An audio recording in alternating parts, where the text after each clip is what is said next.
Hello students, नमस्कार। बहुत बहुत स्वागत है आप सभी का एमएलटी एजुकेशन पॉइंट पर। और आज की जो क्लास है हमारी वो होने जा रही है कैल्शियम और कार्टिलेज स्टेनिंग। यानी कि कार्टिलेज जो होते हैं हमारी बॉडी के अंदर प्रेजेंट होते हैं, अलग अलग टाइप के कार्टिलेज होते हैं। उन कार्टिलेज के रिगार्डिंग कोई भी डिसऑर्डर्स अगर पेशेंट को हो जाता है या कोई भी हिस्टोपैथोलॉजिकल कंडीशंस अगर हमें देखने को मिलती है, तो ऐसी कंडीशंस में उन कार्टिलेज को स्टेन किया जाता है या उन कार्टिलेज को डेमोस्ट्रेट करने के लिए जिस प्रकार की स्टेनिंग का हम यूज करते हैं वो स्टेनिंग आपकी यहाँ पे हम डिस्कस करेंगे। इसके साथ ही कैल्शियम जो होता है, कैल्शियम जनरली प्रेजेंट होता है हमारी बोन्स और टीथ के अंदर। लेकिन कभी कभी क्या होता है कि कोई डिसऑर्डर्स हो जाता है, जैसे कि किसी प्रकार की सेल डैमेज होने लग गई है या ट्यूबरकुलोसिस वगैरह की कंडीशंस हो जाती है, नेक्रोसिस की कंडीशंस हो जाती है।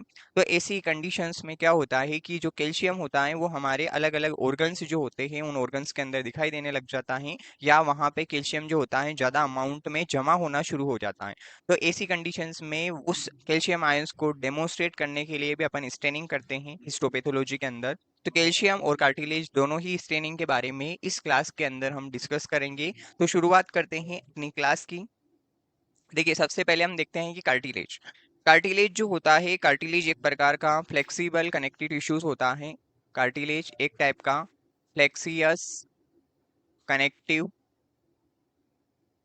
टिश्यू, कार्टिलेज जो होता है फ्लेक्सियस कनेक्टिव टिश्यूज होता है। अब फ्लेक्सियस है मतलब ये क्या करेगा, फ्लेक्सिबिलिटी प्रोवाइड करेगा।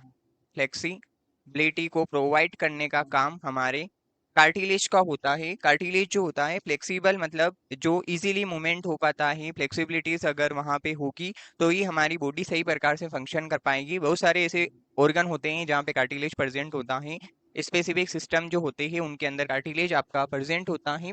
तो कार्टिलेज फ्लेक्सिबिलिटी प्रोवाइड करता है। कनेक्टिव टिश्यू है मतलब ये कनेक्शंस भी प्रोवाइड करता है, कनेक्शन प्रोवाइड करेगा एक ऑर्गन से दूसरे ऑर्गन के बीच में कनेक्शंस को प्रोवाइड करने का काम कनेक्टिव टिश्यूज करते हैं। और कार्टिलेज जो होता है, कार्टिलेज एक प्रकार का कनेक्टिव टिश्यू का टाइप्स होता है।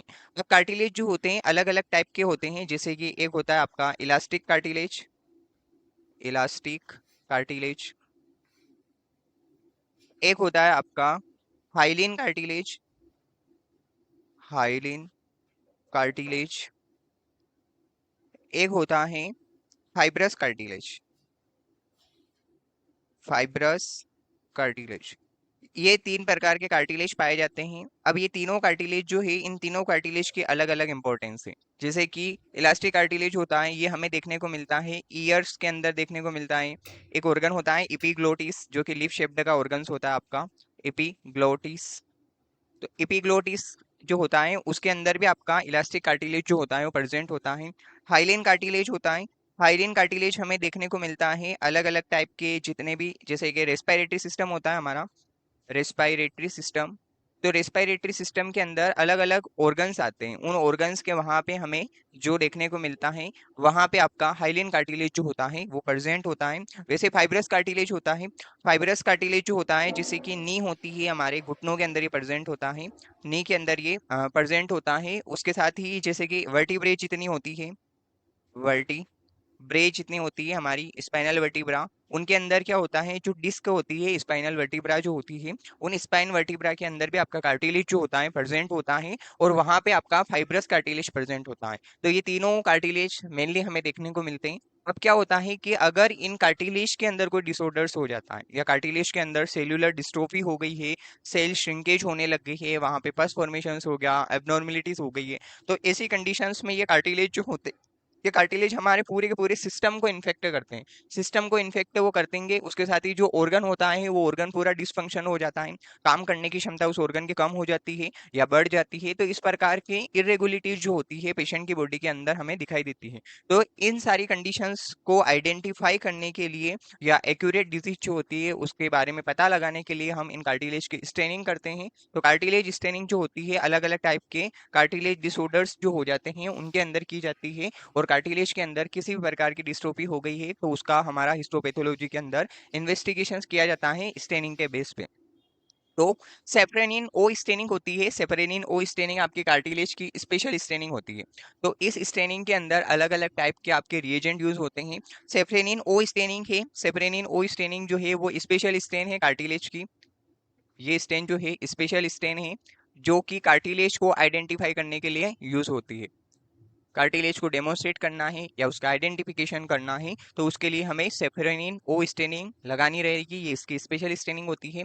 सेफरेनिन ओ स्टेनिंग होती है तो उसके अंदर अलग अलग रिएजेंट आते हैं। मेनली 4 रिएजेंट इसके अंदर यूज होते हैं। चारों रिएजेंट का कंपोजिशन होता है। उन रिएजेंट के अंदर भी अलग अलग टाइप के आपके सॉल्यूशन यूज होते हैं और वो सॉल्यूशन हमें प्रिपेयर करना पड़ते हैं। फिर हमारे रिएजेंट जो होते हैं वो वर्किंग रिएजेंट हमारे तैयार हो जाते हैं। तो सबसे पहले अपन देखेंगे रिएजेंट फर्स्ट। तो रिएजेंट फर्स्ट जो होता है वो होता है आपका Weigert's iron, Weigert's iron hematoxylin solution, Weigert's iron hematoxylin solution. ये आपका रिएजेंट फर्स्ट होता है जो कि सेफरेनिन ओ स्टेनिंग के अंदर आपका यूज होता है। सेफरेनिन ओ स्टेनिंग है, कार्टिलेज को डेमोन्स्ट्रेट कर रही है। इसका जो फर्स्ट रिएजेंट होगा, रिएजेंट फर्स्ट, उस रिएजेंट का नाम होगा वेगर्स आयरन हिमेटोजाइलिन सॉल्यूशन। अब ये जो वेगर्स आयरन हिमेटोजाइलिन सॉल्यूशन अपन तैयार करते हैं तो इसके अंदर भी अलग अलग सॉल्यूशन यूज होते हैं। एक होता है आपका सॉल्यूशन ए और एक होता है आपका सॉल्यूशन बी। सॉल्यूशन ए और सॉल्यूशन बी, दो प्रकार के सॉल्यूशन हमारे वेगर्स आयरन हिमेटोजाइलिन सॉल्यूशन के अंदर यूज होते हैं इस रिएजेंट के अंदर। सॉल्यूशन ए के अंदर हम हिमेटोजाइलिन का यूज करते हैं जो कि 1 ग्राम यूज होता है। 1 ग्राम यूज हो रहा है मतलब कि ये सोलिडिफाई फॉर्म में होगा, पाउडर फॉर्म में रहेगा। सोलिडिफाई फॉर्म में हिमेटोजाइलिन रहता है। इस हिमेटोजाइलिन को हम डिसोल्व करेंगे 100 ml 90% एल्कोहल सॉल्यूशन के अंदर। ये आपका 100 ml 90% एल्कोहल सॉल्यूशंस हो गया है। इसकी क्वांटिटीज हो गई 100 ml, ये 100 ml, ये हो गया आपका 90% अल्कोहल सॉल्यूशंस। 90% एल्कोहल सॉल्यूशन अपनों ने 100 ml की क्वांटिटीज में लिया है। इसके अंदर 1 ग्राम हमने हिमेटोजाइलिन सॉल्यूशन मिला दिया। ये आपका 1 ग्राम हिमेटोजाइलिन सॉल्यूशन जो है वो अपनों ने ऐड कर दिया है। तो जैसे हम हिमेटोजाइलिन को 90% एल्कोहल के अंदर डिसोल्व करेंगे, इसकी क्वांटिटी 100 ml रहेगी और इसकी क्वांटिटी आपकी 1 ग्राम रहेगी। तो इसको डिसोल्व करेंगे अपन हिमेटोजाइलिन को एल्कोहल के अंदर और हमारा जो सॉल्यूशन है वो आपका तैयार हो जाएगा। फिर एक और आएगा सॉल्यूशन बी। तो सॉल्यूशन बी के अंदर आपके आयरन अपन बोला है यहाँ पे, आयरन मतलब जो कि फेरिक क्लोराइड जो है, फेरिक जो है वो एक आयरन का पार्ट है। आयरन का टाइप्स होता है फेरिक, FeCl जिसको हम बोलते हैं, फेरिक क्लोराइड जिसको बोला जाता है। तो फेरिक क्लोराइड जो होता है आपका यहाँ पे सॉल्यूशन बी के अंदर यूज होता है। फेरिक क्लोराइड अपन 4 ml लेते हैं। डिस्टिल वाटर आपका 95 ml रहेगा और हाइड्रोक्लोराइड जो रहता है HCl जिसको हम बोलते हैं वो हम 1 ml यूज करते हैं। तो ये भी आपका कितना हो जाएगा, ये भी आपका 100 ml हो जाएगा। सॉल्यूशन ए भी आपका 100 ml था, सॉल्यूशन बी भी आपका 100 ml होगा। सॉल्यूशन ए और सॉल्यूशन बी दोनों सेम क्वांटिटीज के अंदर है लेकिन दोनों के सॉल्यूशन अलग अलग है। कोई भी आपका सॉल्यूशन ए जो बना है उसके अंदर कंपोनेंट अलग अलग रहेंगे, सॉल्यूशन बी जो है उसके कंपोनेंट डिफरेंट है। यहाँ पे फेरिक क्लोराइड है, वहाँ पे हिमेटोजाइलिन का अपनों ने यूज किया था, 90% एल्कोहल के अंदर उसको डिसोल्व किया था। यहाँ हम डिस्टिल वाटर के अंदर ऐड कर रहे हैं, फिर हम HCl उसको ऐड किया जा रहा है उसके अंदर और फिर हमारी टोटल क्वांटिटीज यहाँ पे 100 ml हो जाएगी। तो सॉल्यूशन बी के अंदर भी हम ये कंपोनेंट होते हैं या ये इंग्रेडिएंट होते हैं, इनको अपन ऐड करते हैं। अब हमें रिएजेंट फर्स्ट जो है आपका वेगर्स आयरन हिमेटोजाइलिन सॉल्यूशन, उसको प्रिपेयर करने के लिए हम मिक्स करते हैं equal amount of solution A and solution B. Solution A भी आपका 100 ml में है और सॉल्यूशन बी भी आपका 100 ml में है। तो अगर आपको रिएजेंट फर्स्ट प्रिपेयर करना है तो सॉल्यूशन ए और सॉल्यूशन बी दोनों की आपको सेम क्वांटिटीज लेना पड़ेगी। तब जाके आप जैसे इन दोनों रिएजेंट को मिक्सअप करोगे तो आपका वेगर्स आयरन हिमेटोजाइलिन सॉल्यूशन जो होगा वो तैयार हो जाएगा। रिएजेंट फर्स्ट रिएजेंट सेकेंड यानी कि सॉल्यूशन ए सॉल्यूशन बी जो है दोनों को हम मिक्सअप करेंगे, तब आपका रिएजेंट फर्स्ट जो रहता है वेगर्स आयरन हिमेटोजाइलिन सॉल्यूशन वो आपका तैयार हो जाता है। इसके बाद आता है आपका रिएजेंट टू, सेकेंड रिएजेंट जिसको हम बोलते हैं। तो ये होता है आपका 0.05% फास्ट ग्रीन सॉल्यूशन। ये फास्ट ग्रीन सॉल्यूशन यहाँ पे यूज होता है। एक और होता है आपका लाइट ग्रीन सॉल्यूशन आता है, एक लाइट ग्रीन सॉल्यूशन होता है। वो हम फंगल इन्फेक्शन जितने भी होते हैं फंगस, तो वहां पे हम यूज करते हैं। यहाँ पे आपके फास्ट ग्रीन जो होता है वो यूज होता है। 0.05% जो है आपका फास्ट ग्रीन सॉल्यूशन जो होता है ये आपका यहाँ पे यूज होगा क्योंकि यहाँ पे हम कार्टिलेज को डेमोन्स्ट्रेट कर रहे हैं। तो सॉल्यूशन जो रहेंगे यहाँ पे वो रहेंगे आपका फास्ट ग्रीन 0.5 ग्राम लेना है हमें और डिस्टिल वाटर 1000 ml लेना है यानी कि 1 लीटर जो रहता है आपका 1000 ml। 1 लीटर आपको क्या लेना है, distil water. 1 litre distil water के अंदर हम 0.5 ग्राम जो रहेगा हमारा सेप्रेनिन नहीं, फास्ट ग्रीन जो रहेगा आपका, फास्ट ग्रीन 0.5 ग्राम हम ऐड करेंगे, डिजोल्व करेंगे 1000 ml डिस्टिल वाटर के अंदर, और हमारा रिएजेंट 2 जो होगा वो पूरा तैयार हो जाएगा। फास्ट ग्रीन को 0.5 ग्राम लिया जाएगा, 0.5 ग्राम, और डिस्टिल वाटर की क्वांटिटीज यहाँ पे 1000 ml रहेगी, यानी कि 1 लीटर रहेगी। तो ये आपका सोल्यूशन 2 जो रहता है, यानी कि रिएजेंट 2 जो रहता है वो आपका तैयार हो जाता है।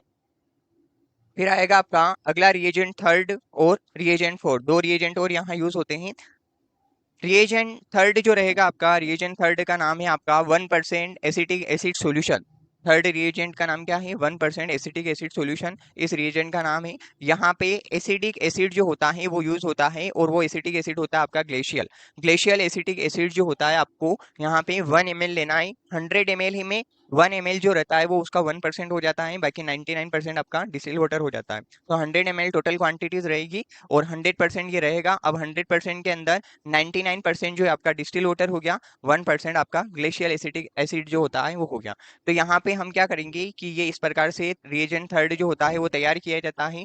यहाँ पे आपका 1 ml हम ग्लेशियल एसिटिक एसिड लेंगे थर्ड रिएजेंट के अंदर। 1 ml आपका ग्लेशियल एसिटिक एसिड यूज होगा, और 99 ml जो रहेगा हमारा, 99 ml, 99 ml हम डिस्टिल वाटर का यूज करेंगे।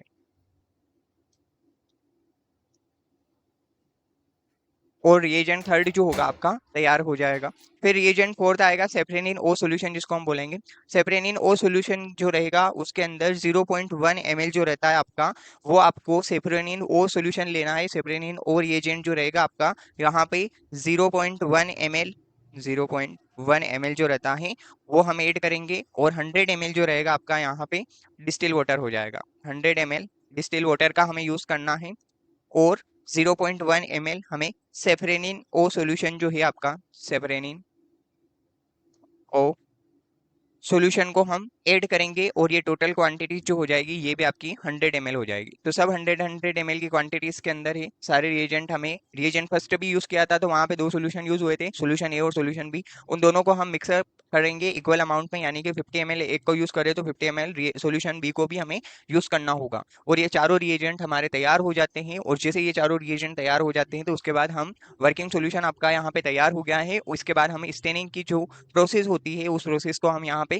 कंटिन्यू करते हैं।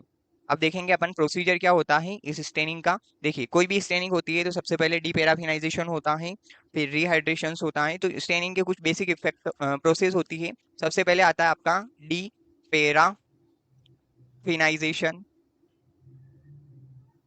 जैसे डीपेराफिनाइजेशन होता है, डीपेराफिनाइजेशन एक ऐसी प्रोसेस होती है कि भाई जब भी आपका एम्बेडिंग कंप्लीट हो जाता है, पैराफिन वैक्स से आप टिश्यू सेक्शन को एम्बेडेड करते हैं, तो उसके बाद जब भी आप स्टेनिंग करते हैं तो पैराफिन वैक्स जो होता है उसको हमें निकालना पड़ता है टिश्यू सेक्शन के अंदर से। तो पैराफिन वैक्स को निकालने के लिए हम हीट करते हैं स्लाइड को।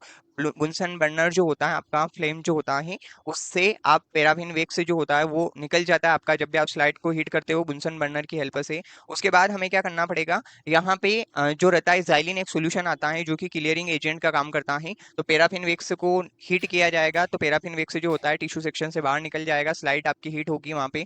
उसके बाद जाइलिन के अंदर हम रखेंगे, जाइलिन के अंदर जैसे ही रखेंगे तो हमारा स्लाइड और स्मीयर जो होता है वो पूरा प्रॉपर्ली क्लियर हो जाएगा, टिश्यू सेक्शन आपका क्लियर हो जाएगा। जाइलिन के अंदर रखा जाएगा, और जाइलिन के अंदर रखने से पहले हम स्लाइड को हीट करेंगे। तो हीट करने के बाद हम जाइलिन में रखेंगे। डीपैराफिनाइजेशन जैसे कंप्लीट हुआ है उसके बाद अगली प्रोसेस आएगी आपकी रिहाइड्रेशन की। तो रिहाइड्रेशन के अंदर जैसे आपकी स्लाइड हीट होती है फ्लेम की हेल्प से, तो स्लाइड के अंदर जो टिश्यू सेक्शन है वो आपका ड्राई हो जाता है, और वो जो टिश्यू सेक्शन जैसे ड्राई हो गया तो वो स्टेनिंग रिजल्ट आपका एक्यूरेट लेवल पे नहीं आइडेंटिफाई हो पाता है, या जब भी आप स्टेनिंग करेंगे तो वो प्रॉपर्ली रिजल्ट नहीं दे पाएगा। तो उस टिश्यू सेक्शन को आपको हाइड्रेट करना पड़ता है, यानी कि ड्राइनेस को रोकने के लिए वो टिश्यू सेक्शन आपका उसका जो इंटरनल स्ट्रक्चर है या उसका जो कंपोनेंट है वो मेंटेन हो पाए, तो उसके लिए हम रिहाइड्रेशन की प्रोसेस का उपयोग करते हैं। रिहाइड्रेशन के अंदर हम अलग अलग टाइप के सॉल्यूशन के अंदर रखते हैं, जैसे कि पहले 100% एल्कोहल में रखा जाएगा, फिर 90% में, फिर 80% में रखा जाएगा, फिर 70% में, और उसके बाद हम वॉश कर देंगे। वॉश कर देंगे किसके साथ? Wash with running tap water, running tap water, RTW जिसको बोला जाता है। तो रनिंग टेप वाटर से हम जैसे ही स्लाइड को वॉश करेंगे या डिस्टिल वाटर से वॉश करेंगे तो उसके बाद आपका टिश्यू सेक्शन कंप्लीटली हाइड्रेट हो जाएगा। तो जैसे टिश्यू सेक्शन हाइड्रेट हो जाता है उसके बाद हम जो स्टेप यूज करते हैं वो स्टेप आती है स्टेनिंग की। तो स्टेनिंग के अंदर अलग अलग टाइप के रिएजेंट यूज होते हैं। यहाँ पे हम सेफ्रेनिन ओ स्टेनिंग का उपयोग कर रहे हैं कार्टिलेज को आइडेंटिफाई करने के लिए या कार्टिलेज को डेमोन्स्ट्रेट करने के लिए। तो उसके लिए हमें क्या करना पड़ेगा, यहाँ पे जो चारों रिएजेंट है आपके वो चारों रिएजेंट का यहाँ पे हम यूज करेंगे। जैसे आपका फर्स्ट रिएजेंट हो गया, स्टेनिंग की प्रोसेस आ रही है तो stain with Weigert's iron hematoxylin solution for 10 minute. तो वेगर्स आयरन हिमेटोजाइलिन सॉल्यूशन था आपका जो फर्स्ट सॉल्यूशन जो था आपका वेगर्स आयरन हिमेटोजाइलिन वर्किंग सॉल्यूशन, जिसके अंदर सॉल्यूशन ए और सॉल्यूशन बी दोनों को अपनों ने इक्वल अमाउंट में मिक्सअप किया था और हमारा रिएजेंट फर्स्ट जो है वो तैयार हो गया था। तो वर्किंग सॉल्यूशन जो तैयार हुआ है वेगर्स आयरन हिमेटोजाइलिन का, तो उसके साथ आपको स्लाइड को 10 मिनट तक रखना है उस वर्किंग सॉल्यूशन के अंदर, मतलब स्टेन करना है। तो वर्किंग सॉल्यूशन आपका यहाँ पे वेगर्स आयरन हिमेटोजाइलिन होगा जो कि आपका रिएजेंट फर्स्ट था। रिएजेंट फर्स्ट के अंदर अपनों ने कितने मिनट तक रखना है, 10 मिनट तक रखना है। जैसे हम रिएजेंट फर्स्ट के अंदर 10 मिनट तक स्टेन कर देंगे उसके बाद हमें स्लाइड को वॉश करना है वही रनिंग टेप वाटर से। कितने टाइम के लिए, 10 मिनट के लिए। 10 मिनट तक अपनों ने स्टेन किया था वर्किंग सोल्यूशन के साथ, फिर हम 10 मिनट तक हम क्या करेंगे, वॉश करेंगे स्लाइड को। 10 मिनट्स तक यहाँ पे टेप वाटर से वॉश किया जाएगा। जैसे वॉश किया जाएगा तो फिर अगला सोल्यूशन जो होता है आपका stain in fast green solution for 5 minutes. यहाँ पे अगला रिएजेंट जो आया था आपका फास्ट ग्रीन आया था, second reagent, reagent two. Second reagent जो था वो आपका फास्ट ग्रीन सॉल्यूशन था। फास्ट ग्रीन सॉल्यूशन के अंदर हम 5 मिनट तक स्टेन करते हैं। फास्ट ग्रीन सॉल्यूशन से स्लाइड को 5 मिनट तक स्टेन किया जाता है। जैसे ही स्टेन कर देते हैं तो उसके बाद हमें वापस से वॉश करना रहेगा। यहाँ पे वॉश करेंगे फिर हम रनिंग टेप वाटर से वॉश करेंगे। जैसे ही वॉश कर देंगे उसके बाद हमें क्या करना है, रिंस करना है quickly with 1% acetic acid solution. ठीक है, ये एसिटिक एसिड सॉल्यूशन जो होता है आपका रिएजेंट थर्ड होता है। थर्ड रिएजेंट जो था आपका एसिटिक एसिड सॉल्यूशन। अब एसिटिक एसिड सॉल्यूशन के लिए हमें इसके अंदर ज़्यादा से ज़्यादा नहीं रखना है, 10 to 15 सेकेंड तक हम रखते हैं इस एसिटिक एसिड सॉल्यूशन के अंदर। 1% एसिटिक एसिड सॉल्यूशन आपका रिएजेंट के अंदर आया था, थर्ड रिएजेंट जिसको अपनों ने बोला था। जो थर्ड रिएजेंट अपनों ने तैयार किया है वर्किंग सॉल्यूशन, अब उस वर्किंग सॉल्यूशन के अंदर क्या होगा, वहां पे हमें स्लाइड को 10 to 15 सेकेंड तक रखना है। ये सारे सॉल्यूशन आपके कोपलिन जार के अंदर होते हैं। ये इस प्रकार से आपका कोपलिन जार होता है। यहाँ पे आपके सॉल्यूशन जो होते हैं वो ऐड किए जाते हैं और फिर हम स्लाइड को जो होता है इस कोपलिन जार के अंदर ऐड कर देते हैं। और स्लाइड के ऊपर जो होता है हमारा स्मीयर जो होता है यानी कि टिश्यू सेक्शन जो होता है जिसको भी हमें स्टेन करना है, वो हमारा इस स्लाइड के ऊपर है, स्मीयर बना हुआ है। अब इस स्लाइड को हमें यहाँ पे 10 to 15 सेकेंड के लिए 1% एसिटिक एसिड सॉल्यूशन के अंदर रखना है। जिसे हम यहाँ रख देंगे उसके बाद फिर रिएजेंट फोर्थ आएगा आपका, फोर्थ रिएजेंट जो है आपका सेफरेनिन ओ सॉल्यूशन है। सेफरेनिन ओ सॉल्यूशन के अंदर हम 5 मिनट तक रखते हैं। 5 मिनट तक आपका सेफरेनिन ओ सॉल्यूशन के अंदर रखा जाता है। 5 मिनट तक इसके अंदर हम स्टेन करते हैं। जैसे आपका यहाँ पे कंप्लीट हुआ तो हर एक स्टेप के अंदर अपन वॉशिंग की प्रोसेस करते हैं, वॉश करते हैं, washing with running tape water. यहाँ पे भी हम रनिंग टेप वाटर से स्लाइड को वॉश करेंगे। जैसे ही आपका 5 मिनट तक सेप्रेनिन ओ सॉल्यूशन यानी कि रिएजेंट फोर्थ के अंदर स्टेनिंग हो गई है उसके बाद आपको वॉश करना है, स्लाइड को वॉश करेंगे रनिंग टेप वाटर से या डिस्टिल वाटर का भी हम यहाँ पे उपयोग कर सकते हैं। जैसे वॉशिंग कंप्लीट हुआ तो फिर डिहाइड्रेशन होगा और डिहाइड्रेशन के अंदर हम एल्कोहल सॉल्यूशन के अंदर रखते हैं। और अलग अलग टाइप के एल्कोहल सॉल्यूशन जो होते हैं जैसे कि आपका डिहाइड्रेशन में रखा जाता है 70% के अंदर, फिर 80% के अंदर, फिर 90%, फिर 100% एल्कोहल सॉल्यूशन के अंदर अपन रखते हैं एब्सोल्यूट एल्कोहल जिसको बोला जाता है। तो हर एक सॉल्यूशन के अंदर हमें स्लाइड को रखना रहता है। उसके बाद जैसे आपका डिहाइड्रेशन कंप्लीट हुआ यानी कि एल्कोहल जो होगा हाइड्रोजन आयंस को बाहर निकाल देगा। जो वाटर जो आया था वाटर से अपनों ने स्लाइड को वॉश किया था, वहां पे जो हाइड्रोजन आयंस हमारे टिश्यू सेक्शन के अंदर एंट्री कर रहे थे उन हाइड्रोजन आयंस को हम बाहर निकालेंगे और उसके लिए हमें एल्कोहल का उपयोग करना पड़ेगा। तो ये जो एल्कोहल सॉल्यूशन होता है इसके अंदर हमें डिहाइड्रेशन का ये काम करता है, एल्कोहल सॉल्यूशन के अंदर रखना है स्मीयर को। उसके बाद जैसे ही डिहाइड्रेशन हुआ उसके बाद हमें क्लीयरिंग करना रहता है। इस प्रोसेस को बोला जाता है क्लीनिंग या क्लियरिंग।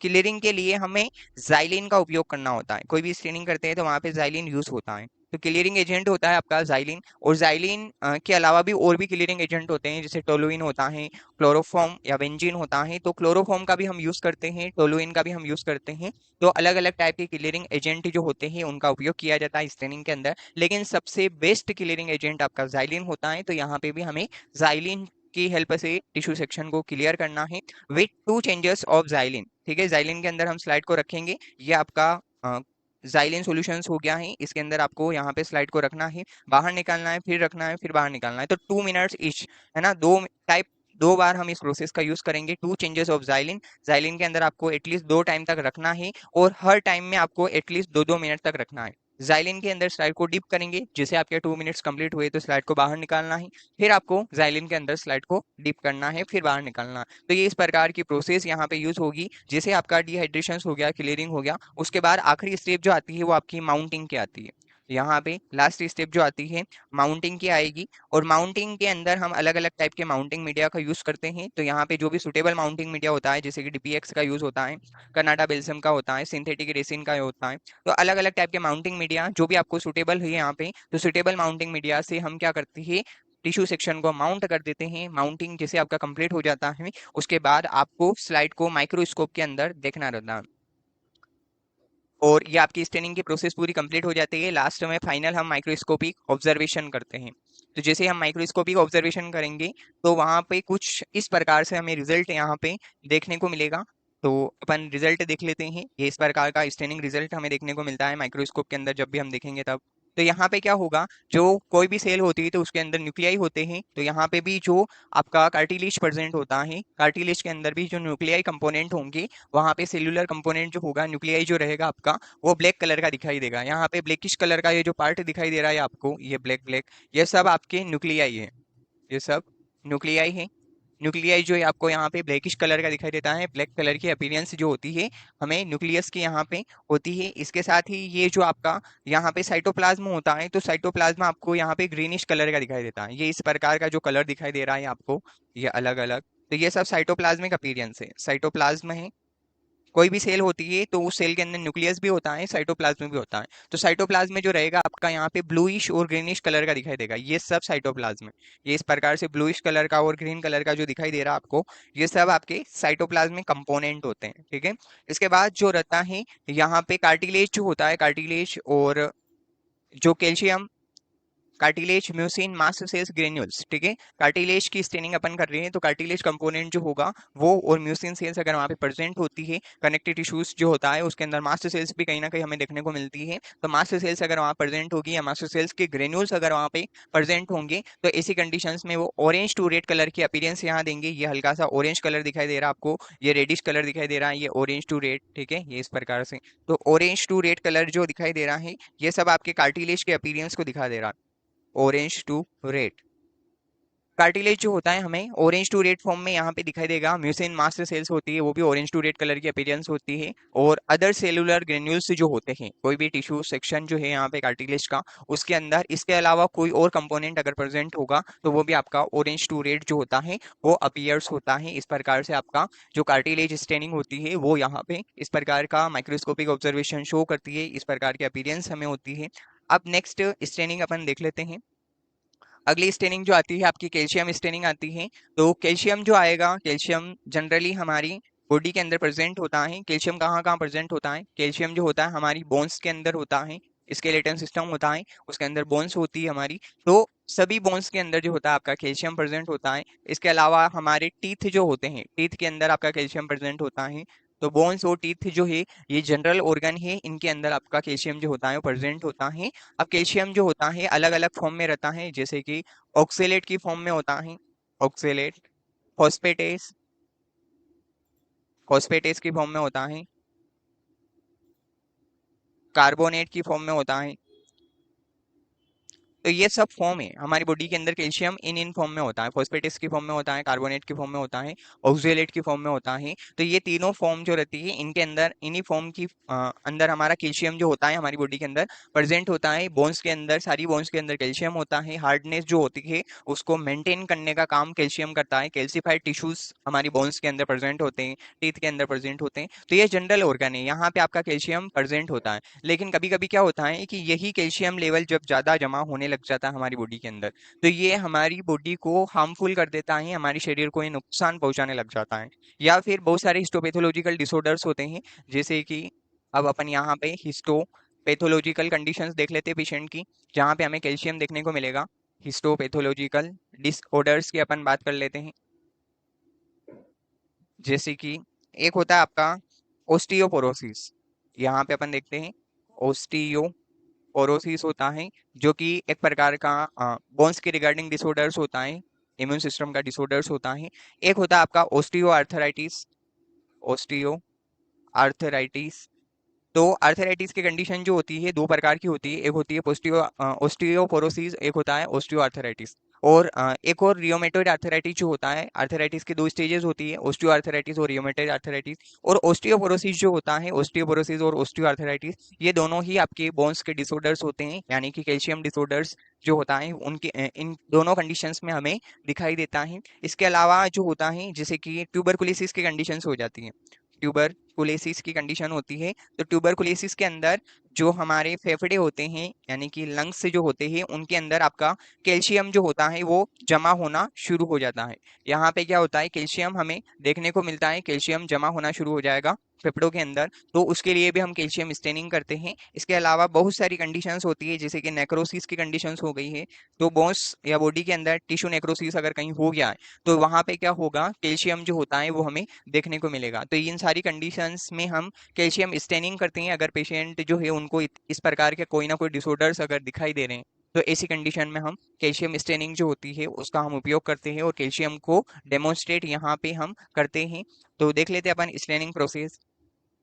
वोन कोसाई मेथड होती है जो कि एक मोस्ट कॉमन स्टेनिंग मेथड होती है, जो कि कैल्शियम के लिए आपकी यूज होती है। कैल्शियम को डेमोन्स्ट्रेट अगर करना है टिश्यू सेक्शन के अंदर, तो वहां पे हम वोन कोसा मेथड जो होती है उसका उपयोग करते हैं। इसके अंदर जो होता है आपका यहाँ पे ये प्रोसीजर है, और प्रोसीजर के अंदर यहाँ पे अलग अलग रिएजेंट आपके यूज होंगे। सबसे पहले अपना यहाँ पे वही स्टेप आएगी, डी पैराफिनाइजेशन रिहाइड्रेशन की प्रोसेस अपन जब कंप्लीट कर लेंगे। डी पैराफिनाइजेशन, सबसे पहले डी पैराफिनाइजेशन किया जाएगा, फिर रिहाइड्रेशन किया जाएगा। जैसे रिहाइड्रेशन होगा तो फिर हम स्टेनिंग करेंगे। थर्ड स्टेज में हम स्टेनिंग के जो रिएजेंट होते हैं उनका उपयोग करके हम स्टेनिंग कंप्लीट कर देते हैं। तो ये स्टेप बाय स्टेप काम होता है किसी भी स्टेनिंग के अंदर। तो सबसे पहले अपन यहाँ देख लेंगे कि स्टेन करेंगे अपन, stain with silver nitrate solution. यहाँ पे सबसे पहले आपका जो सिल्वर नाइट्रेट सॉल्यूशन होता है वो भी आपका यहाँ पे 5% होता है। यहाँ पे हम 5% सिल्वर नाइट्रेट सॉल्यूशन का उपयोग करते हैं, उससे हम स्टेन करते हैं 30 मिनट के लिए। तो सिल्वर नाइट्रेट सॉल्यूशन जो है आपका फर्स्ट रिएजेंट है, रिएजेंट फर्स्ट होगा यहाँ पे। सॉल्यूशन जो रहेगा फर्स्ट सॉल्यूशन या रिएजेंट सिल्वर नाइट्रेट रहेगा अपना। तो सिल्वर नाइट्रेट सॉल्यूशन 5% यहाँ पे यूज होता है। तो जो 5% सिल्वर नाइट्रेट सॉल्यूशन है उसके साथ हमें 30 मिनट तक स्लाइड को स्टेन करना है, यानी कि स्मीयर को हमें स्टेनिंग करना है। जैसे हम स्टेनिंग करेंगे तो फिर हमें क्या करना है, नेक्स्ट स्टेप में वॉश करना है। वॉश करना है, वॉश करने के लिए हम यहाँ पे डिस्टिल वाटर जो होता है उसका भी हम उपयोग कर सकते हैं, या फिर हम रनिंग टेप वाटर का भी उपयोग कर सकते हैं। Wash with running tape water. जैसे ही आपका यहाँ पे 30 मिनट तक स्टेनिंग हुआ उसके बाद आपको वॉशिंग की प्रोसेस करना है। जैसे आप वॉश कर दोगी उसके बाद हमारा अगला सॉल्यूशन जो होगा वो रहेगा आपका, यहाँ पे स्टेनिंग करेंगे हम 5% सोडियम थायोसल्फेट के साथ। अगला सॉल्यूशन कौन सा होगा, सोडियम थायोसल्फेट सॉल्यूशन। तो सोडियम थायोसल्फेट जो है 5% यहाँ पे यूज होगा। पहले अपनों ने 5% सिल्वर नाइट्रेट का उपयोग किया था, अब हम जो है 5% सोडियम थायोसल्फेट का यूज कर रहे हैं। तो नेक्स्ट स्टेज में हमें सॉल्यूशन जो रहेगा आपका सेकेंड रिएजेंट वो है आपका 5% सोडियम थायोसल्फेट, उससे हमें स्लाइड को स्टेन करना है। यहाँ पे आपका कितने मिनट्स तक यूज होता है, यहाँ पे 3 मिनट तक हम स्टेन करते हैं इसके साथ। इसके बाद हम वॉश करेंगे। वॉश करने के लिए वही वापस से रनिंग टेप वाटर का हम यूज करेंगे, wash with running tape water. Slide को वॉश करना है, या डिस्टिल वाटर का भी आप उपयोग कर सकते हैं। जैसे ही आप डिस्टिल वाटर और रनिंग टेप वाटर से आप वॉश करोगे उसके बाद हमें यहाँ पे अगला रिएजेंट जो है आपका स्टेन करना है हमें। थर्ड रिएजेंट जो है आपका न्यूक्लियर फास्ट रेट सॉल्यूशन। अगला रिएजेंट कौन सा आएगा, थर्ड रिएजेंट जिसको हम बोल रहे हैं, ये रिएजेंट फर्स्ट हो गया। रिएजेंट फर्स्ट सिल्वर नाइट्रेट है, रिएजेंट टू जो है आपका 5% सोडियम थायोसल्फेट है, और रिएजेंट 3 जो है वो आपका न्यूक्लियर फास्ट रेट सॉल्यूशन से। तो थर्ड रिएजेंट जो है हमारा न्यूक्लियर फास्ट रेट सॉल्यूशन, इसके साथ हमें 5 मिनट तक स्टेन करना है। थर्ड रिएजेंट आपका न्यूक्लियर फास्ट रेट सॉल्यूशन होगा, और इसके साथ हम स्लाइड को 5 मिनट तक स्टेन करेंगे। उसके बाद वही वॉशिंग की प्रोसेस करना है। यहाँ पे अगली स्टेप में वही वॉश किया जाएगा स्लाइड को। जैसे स्लाइड को हम वॉश कर देंगे टेप वाटर या रनिंग टेप वाटर या डिस्टिल वाटर से, उसके बाद हमें डिहाइड्रेशन करना रहता है। डिहाइड्रेशन के लिए हम अल्कोहल सॉल्यूशन का यूज करते हैं। अलग अलग टाइप के अल्कोहल सॉल्यूशन का हम यूज करके इस स्लाइड को हम डिहाइड्रेट करेंगे। जैसे आपका डिहाइड्रेशन कंप्लीट हुआ तो फिर आपको यहाँ जाइलिन जो रहेगा, जाइलिन की हेल्प से क्लियर करना है, यानी कि क्लियरिंग की प्रोसेस जो होगी वो कंप्लीट हो जाएगी। फिर हम माउंटिंग करेंगे। तो माउंटिंग किया जाता है, माउंटिंग एक फाइनल स्टेप होती है। माउंटिंग मीडिया का हम उपयोग करते हैं, जैसे कि आपका DPX, Canada balsam, synthetic resin, glycerine jelly. तो अलग अलग टाइप के माउंटिंग मीडिया जो होते हैं उनका हमें यहाँ पे उपयोग करना रहता है, उस स्लाइड को हम माउंट कर देते हैं। जैसे ही माउंटिंग कंप्लीट हो गया उसके बाद हमें माइक्रोस्कोपिकली ऑब्जर्वेशन करना रहता है। तो जब भी हम यहाँ पे माइक्रोस्कोप के अंदर देखेंगे तो कैल्शियम जो होता है हमें उसकी स्लाइड अपीयरेंस जो होता है कुछ इस प्रकार से होता है। ये ऐसी स्लाइड दिखाई देती है कैल्शियम स्टेनिंग के अंदर हमें।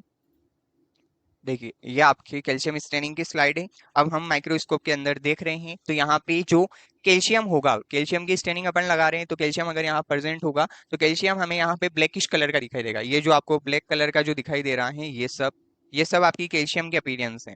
कैल्शियम यहाँ पे ब्लैकिश कलर की अपीयरेंस शो करता है, ये इस प्रकार से कैल्शियम हमें दिखाई देता है। ये आपका कैल्शियम हो गया। तो कैल्शियम यहाँ पे ब्लैकिश कलर की अपीयरेंस शो करेगा। अगर उस टिश्यू सेक्शन के अंदर कहीं कैल्शियम प्रेजेंट होगा तो ब्लैक कलर का अपीयर्स होगा। उसके बाद सेल के जो न्यूक्लियाई होते हैं वो यहाँ पे रेड कलर के दिखाई देते हैं। सेल न्यूक्लियाई जो होते हैं रेडिश कलर के दिखाई देते हैं। ये हल्का सा रेडिश कलर दिखाई दे रहा है यहाँ पे, ये रेड कलर दिखाई दे रहा है। और रेड कलर कहाँ दिखाई दे रहा है? यहाँ पे रेड कलर दिखाई दे रहा है। तो जहां जहां आपको रेड कलर दिखाई दे रहा है वो सब क्या है? वो सब सेल के न्यूक्लियाई है। सेल जो रहता है, सेल के न्यूक्लियाई जो रहेंगे वो सब आपके यहाँ पे रेड कलर के अपीयर्स होंगे, कैल्शियम ब्लैक कलर का दिखाई देगा। और साइटोप्लाज्म जो होता है, साइटोप्लाज्म यहाँ पे पिंकिश कलर का आपको दिखाई देगा। ये पिंक कलर का जो अपीयरेंस हो रहा है, ये सारे पिंकिश कलर जो दिखाई दे रहा है आपको, जहां जहां पिंक दिखाई दे रहा है वो सब आपके साइटोप्लाज्मिक कंपोनेंट है। तो साइटोप्लाज्म जो होता है यहाँ पे इस स्टेनिंग के अंदर, यानी कि कैल्शियम स्टेनिंग के अंदर साइटोप्लाज्म जो होता है आपका पिंक कलर का दिखाई देता है। तो ये सब साइटोप्लाज्म है। ये साइटोप्लाज्म दिखाई दे रहा है हमें यहाँ पे। साइटोप्लाज्म हमेशा पिंक कलर यहाँ पे शो करता है, ये साइटोप्लाज्म की अपीयरेंस है। तो इस प्रकार से आपका स्टेनिंग जो होता है ये इस प्रकार का रिजल्ट शो करता है, कैल्शियम स्टेनिंग। तो यहाँ पे आपकी स्टेनिंग कंप्लीट हो जाती है, इस प्रकार की अपीयरेंस शो होती है। तो thank you for joining me. अपनी क्लास यहीं पे समापन की ओर है, मिलते हैं अपन नेक्स्ट क्लास में। बने रहिए आप एमएलटी एजुकेशन पॉइंट के साथ।